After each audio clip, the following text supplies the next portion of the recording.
And now we have Greg Palcott. Okay, Greg, tell us the latest. Gerhaldo, courage and jubilation. That's the two storylines that we have been following out of this region tonight. Courage, well, just a few hundred miles up the darkened Indian Ocean coastline behind me, involved with a daring rescue of Captain Richard Phillips. As you've been reporting, he's the guy that's been bobbing around in a lifeboat with 4 armed pirates for the last several days. Tonight, the U.S. Navy deciding enough was enough, sticking U.S. Navy SEALs on them, killing 3 of the captors, and taking a 4th in custody. Phillips, safe and sound. Jubilation?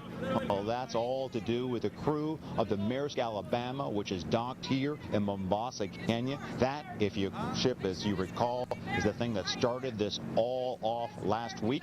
Targeted by pirates, commanded by Phillips. Phillips gave himself up to the pirates, risked his life for his crew, guided his crew to overcome the pirates. When we talked to crew members when the ship arrived last night, they said this commander, this captain, was a brave man, a smart man, a good man. Well, tonight, now they know he's a safe man, and when they got the words, they celebrated. They unfurled a U.S. flag. They blew the horn of the ship several times. They sent up red flares, and they said, he is an absolute hero. As we understand it, there will be no reunion here, but I gotta believe, Gerhaldo, after spending a little time with those guys on that ship, when they meet up with their captain back in the United States, there is gonna be one heck of a party, and you can bring in the Kenyan Tusker beer by the caseload. Gerhaldo. Greg, thanks, man. You know, I'm interested in what those Italians are going to do. James Christodoulou, you have paid a ransom to free a vessel. Well, to free my crew. To free your crew. What company is that? Industrial Shipping Enterprises Corp. And what kind of vessel was it? It was a chemical carrier, transporting palm oil from Indonesia. And when was this? This occurred the day after Thanksgiving, so late November, just a couple months ago. And where exactly was it when the vessel was snatched? Our vessel was hit the Gulf of Aden, just north of Somalia, that little, clip of water between Somalia and Yemen. And how were you notified? I got a phone call very early in the morning from my technical manager. As the attack was happening, the captain called our That's not his mic. Patched that Maybe call it's not on mic. to me.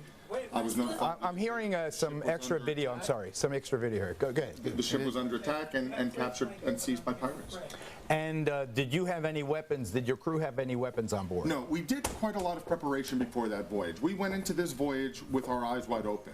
We did threat assessment updates on a daily basis, including weather, past hijackings, as we led up to the transit. We looked at evasive and defensive maneuvers. We had additional security on board with non-lethal security. That trained our crew in evasion, defense, very loud loudspeakers. Unfortunately, these non-lethal defenses deter, delay, but they really can't prevent capture. Describe as you have been told, describe what the pirates did how did they get to your vessel? How did they get on board your vessel? What did they do once on board? Well, the attack occurs very quickly. It looks like a harmless fishing boat, just out at sea fishing, until it starts to make its run at your ship. It runs to the ship. It looks for a low, what we call freeboard area where the water... Close to the water level? Exactly. And they just brought their skiffs up, firing all of a sudden their automatic weapons at about 400 or 500 yards. Of course, forcing our crew to take cover. They were manning high-pressure water hoses, but once somebody starts shooting at you, water is no match for bullets. And they just came alongside our vessel, grappling hooks and aluminum ladders on the side, and the attack lasted, beginning to end, about 6 minutes. And how many of your crew were on board, and what were their nationalities? We had 28 crew members on board, 25 Indians, 3 Bangladeshis, and they were held for 55 days. And where were they held? They were allowed to perform some of the shipboard duties to keep the engines and the heaters and boilers running. But by and large, they were all assembled, and they slept and lived together every day in very cramped quarters, all assembled on the bridge. My crew was on one half of the bridge, and sometimes up to 40 Somalis were not only on the bridge, but throughout the ship patrolling and maintaining control. So in the initial assault, though, there were not 40 brigands. How many actually boarded in that first wave? We were attacked by 2 skiffs, 5 Somalis per skiff, 1 captain, and either 6 to 8 boarders. And when they fired the automatic weapons, did they fire at the vessel or over the vessel? No, they fired, you know, they fired, well, they're not great shots, but they fired at the vessel. They shot out some of our windows. They certainly did force people to take cover, and they fired a rocket-propelled grenade at our ship that detonated on board. So, and it was a chemical carrier, you Chemical, say? but we had palm oil, so it wasn't anything flammable. Explosive. No. And then they took the vessel where exactly? They took the vessel. We were hit in the northern kind of coastline of Somalia. Right, around the Horn of Africa. That's exactly right. And then they brought her down to... And they took it around and down. Down to Garakad. A lot of ships are held at Eel. Just south of Eel is a place called Garakad where other ships are also being held. So then they anchor the vessel. They anchored the way. Then who begins the negotiation with you, and what were the initial ransom demands? Well, how much we paid, how much they requested, you know, that's interesting, but it's not really important. What's important is that, unfortunately, we had to pay money, and that this crisis persists even today, in spite of the very heroic efforts and, thankfully, the great release of Captain Phillips. But I have to ask you, as an owner, don't you wish you had a couple of guys from Blackwater Security, 4 guys with their own machine guns? Wouldn't that have been enough to deter this attack? As an owner, what I'd really like, and I defer this, you know, to Bernie also after, sure, because, you know, there are some similarities here. I would love to have a great security umbrella for the region. I think weaponizing that area is okay, but you have to be careful because you don't want to create an escalation of violence. And what you don't want to do is, I think, put people on board the vessel that could all of a sudden, if it's still taken over by pirates, pirates can take out retribution and revenge on the crew member. The crew members are just seafarers. And weaponizing the vessels and not securing the area can escalate things. The other thing is this, Gerhaldo. But did you find, I have to ask you though, you're not going to give me the amount of ransom, but you determined, you made a calculation that it was worth it to pay to get your people and your ship back. My ship, I can tell you, was insured for loss. My crew, I can tell you, was insured for loss. So, quite frankly, I didn't care. There were 28 people who I never met, whose names I barely knew, but who were willing to fly under my flag. And it was these 28 people, period. That was the only objective. Getting them free. Period. That's it. We'll be right back where our special report continues. Fascinating inside look why they pay the ransom. This is why it has to stop. Because they got us by the cojones. Unless we fight them big. Right back.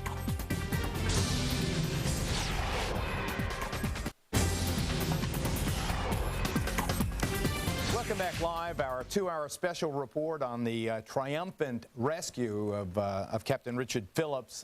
It was magnificent. 3 of the Somali pirates shot. 3 shots rang out. 3 shots hit them right in the head. Captain Phillips rescued. The commander of the Bainbridge there on the left, who gave the order under the specific authorization of the President of the United States. We've just heard a fascinating account, I think, from a ship owner who paid ransom, James Christodoulou. The Greeks own all those ships, right, James? But KT McFarland, former Pentagon official, Commissioner Bernard Carrick, join us. And KT, you wanted to respond? Did you have an option? I mean, you paid the ransom. Yes. Did you know that you had another option, that you could have potentially hired a private security group to go in and recapture your ship? Did you ever ponder anything other than paying? Absolutely. And we looked at paying. We looked at rescue operations. And we, as I said, we did a lot of pre-voyage planning also, because my crew was an all-volunteer crew. Any crew member, given the danger of the region, could have opted out of that voyage, and several did, and we replaced them. But the reason why our situation was a little bit different than this one is we had 28 crew members with sometimes up to 40 Somali captors there with arms. We had 9 decks, 30 cabins, hundreds of hiding places in this ship. So we weren't confined to a lifeboat with an individual target, and that's because of the courage of Captain Phillips that led to that situation. And that's exactly right. So what he bravely did, and he is an example to us all. I have to say, as a member of the seafaring community, I don't own all the ships. I wish I did, but you know, he is a living example. I'm thrilled that he came home, but we have to use this as a wake-up call. And not let the momentum break, because this thing can proliferate, it can become more deadly, it can escalate, it's not good. Just give me an idea. You're not going to tell me the ransom. No. How much is your insurance bill to ensure the health and well-being of the crew and the vessel per year? It depends actually on where you go, what you're carrying. It's a couple $100,000, maybe you know, maybe upwards of $750,000 a year per vessel. Per vessel, yeah. Premiums. Yeah. So I guess you get what you pay for. I wonder, Dr. Bob, you want to comment on what you've heard from the ship owner who pays the ransom? Yeah, I mean, it's interesting. They say that there's actually a cap, that they realize they're not going to pay any more than $2 million, which is why they just asked for $2 million. One interesting part of this is that part of the negotiations are actually meant to be done in London. That is, here's what happens. You got these poor pirates. They all have agents offshore. Now. They do have agents. I mean, you know, what's so interesting is that I wonder if William Morris represents any of them. We try to shut down the Gulf of Aden. Big task force out there. They have these very calm seas. They go 300 to 400 miles off into the Indian Ocean. Possible to patrol all that territory. And they're freelancers. They're fishermen. You know, how this actually started was that their waters were overfished, a lot of toxic stuff was dumped there. They said, we're going to have our own Coast Guard. They put the Coast Guard, they found out how easy it was to get on these vessels, and they said, hey, let's just keep them. Let's get some ransom out of it. Then they got better boats, they got GPSs, they got weapons, the whole thing escalated. So once these guys go out there haplessly taking an American ship, not realizing it's an American ship, they call back to the really hardcore guys back in the base. Now at the base, they are ex-Somali Marines and Navy. And Gerhaldo, you were probably out there in Kenyan waters in the 80s. You cross that line, they'd kill you. I mean, the most notorious Marines and Navy in the world.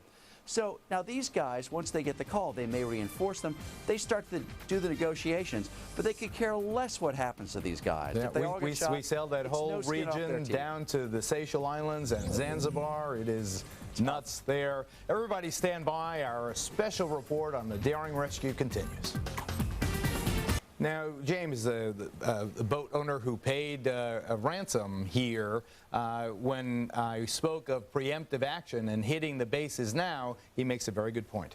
Sure. I mean, Gerhaldo, first of all, I think it's great that we can use this as a lightning rod, and we don't want to break the momentum. I think President Obama said that they want to continue the focus and keep fighting piracy, so I'd love to hold his feet to that fire. But we have to be very careful, because we have to remember that there are more than 300 of Captain Phillips's fellow mariners being held by Somali pirates at this very moment, and I think we need to be sensitive to their safety. You know how in Afghanistan you see the Taliban and they're wearing sandals and they're dressed in you know, like thin, bad cotton, and you say these guys, they don't look like warriors, but the fact of the matter is that they've been fighting for centuries and they are very, very hardened. The Somalis are a little different. Because I think they are ferocious fighters, and don't get me wrong, but they look like, you know, that they could all use a glass of milk, these guys. I mean, they're 85 pounds, they're ragtag, they're carrying these weapons, but they have a certain ferociousness that cannot be underestimated, and part of the reason is this dope. They are all, I'm telling you, everybody, if not everybody in that country, almost everybody in that country is stoned almost all the time. Craig, what's the dope? Well, it's spelled K-H-A-T, but it's pronounced khat. And this powerful stimulant, derived from fresh young leaves of an evergreen shrub, can be chewed for an instant high. The effects are similar to methamphetamine or cocaine.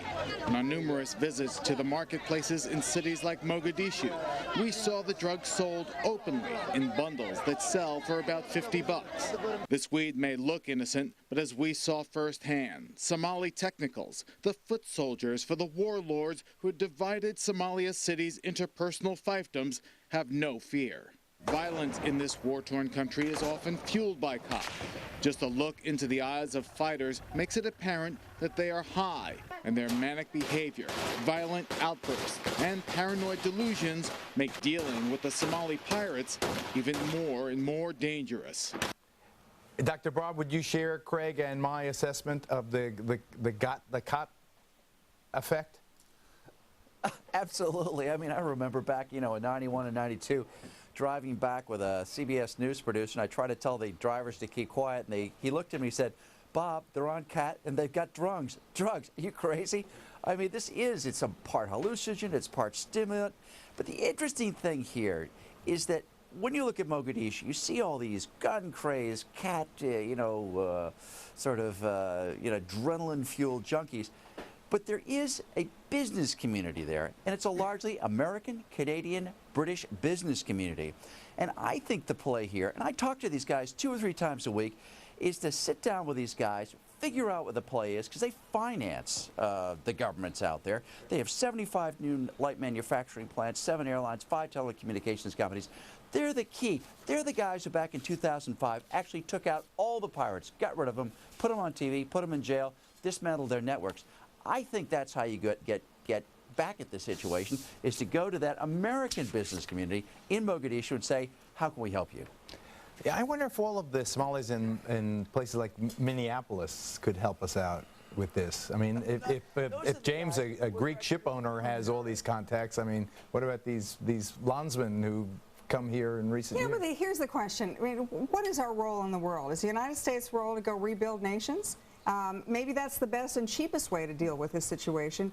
But is that our business now, to go and rebuild countries here, there, and everywhere, and protect the whole world? With all due respect to James and the civilian maritime ideal, I think that now these vessels have to be quasi-militarized. They really do. It's just like you don't go into those countries without a bodyguard. You can't send your vessels there without a bodyguard. But you need more than that. It's got to be a coordinated effort.